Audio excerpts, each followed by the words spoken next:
وين كان ما بيرضاش يدينا الجبس سينا ده يعني كده سايب. دلوقتي بقوا يدوا جبس سينا سايب. فاهمين قصدي؟ عشان الناس اللي عايزه تجرب مثلا في كيلو او كده ما تقلقوش خالص من الحوار ده. يعني مش شرط تجيبوا شكاره كامله. بصوا اهو بحط كده وبعمل كده. شايفين ليه بقى الحركه دي؟ عشان الجبس يشربها. شايفين الحاجات اللي بتطلع دي؟ معلش بقى هنضف الكاميرا تاني عشان تشوفوا معايا. لازم ايه؟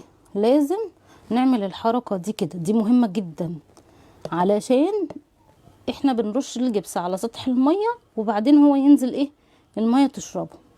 هنفضل نعمل الحركه دي تمام لغايه لما ما يبقاش في ميه زي كده. هوريكم ازاي، اصبروا اهو. خلاص كده بقى استكفى اهو. فاهمين قصدي؟ نلحق بقى نقلب. نلحق ايه؟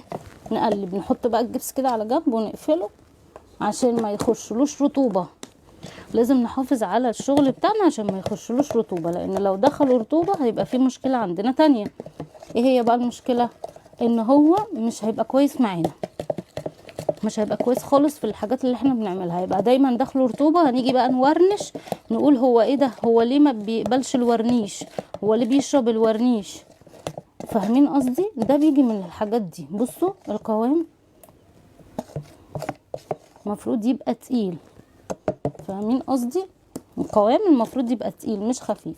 هحط حاجه بسيطه قوي، مش هكتر، عشان انا برضو مش عايزاه يتقل التقل اللي هو ايه اللي اجي اصبه معرفش اصبه. لا يا دوب كانكم بتعملوا كيكه. فاهمين قصدي؟ القوام بتاع الكيكه كده.